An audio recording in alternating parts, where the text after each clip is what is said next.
વારાણસીમાં ગંગાના જળસ્તરમાં વધારો થયો છે। રાજ્યમાં વરસાદને પગલે સતત ગંગાનું સ્તર વધી રહ્યું છે। વારાણસીના તમામ ઘાટ ગંગાના પ્રવાહમાં ગરક છે। ઘાટ પરના મંદિરો પણ પાણીમાં ગરકાવ થયા છે। દશાશ્વમેઘ, પ્રયાગરાજ ઘાટ, શીતલા ઘાટ પાણી થયા છે। સુરક્ષાની ધ્યાને લેતા ગંગામાં નૌકાઓના સંચાલન પર પ્રતિબંધ મુકાયું છે। લોકોને નદી કિનારે ન જવા અપીલ કરાઈ છે। આજે શ્રાવણનો સોમવાર છે। એક તરફ વારાણસીમાં ભક્તોનો ધસારો છે અને બીજી તરફ ગંગાએ જાણે રૌદ્ર સ્વરૂપ ધારણ કર્યું છે।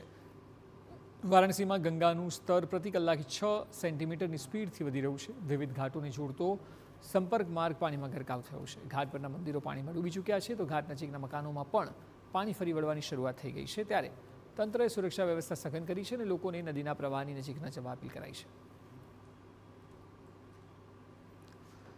પ્રયાગરાજમાં ધોધમાર વરસાદ બાદ મુશ્કેલીઓ પડી રહી છે। નીચાણવાળા વિસ્તારોમાં ફરી વળ્યા છે પાણી। કેટલાક વિસ્તારોમાં 4 ફૂટ સુધીના પાણી ભરાયા। 20 વર્ષમાં આવું પૂર ન જોયાનો સ્થાનિકોનો દાવો છે। રસ્તા પર પાણી ફરી વળતા અનેક વાહનો ખોટકાયા છે। હજી સાંજ સુધી અતિભારે વરસાદ ખાબકે તેવી આશંકા છે। પ્રયાગરાજમાં આજે વહેલી સવારથી ધોધમાર વરસાદ ખાબકી રહ્યો છે ત્યારે નીચાણવાળા વિસ્તારોમાં પાણીની સ્થિતિ છે। ભારે વરસાદને પગલે જોર્જ ટાઉન, CMP કોલેજ પાસે, ગોવિંદપુર તેમજ દલીગંજ જેવા વિસ્તારોમાં પાણીની સ્થિતિ ભરાઈ છે। રસ્તાઓ પર જળબંબાકાર છે। લોકોને હાલાકીનો સામનો કરવો પડી રહ્યો છે। કરેલીમાંથી તો 4 થી 5 ફૂટ પાણી ભરાતા અનેક લોકોનું રેસ્ક્યુ કરવાની ફરજ પડી છે।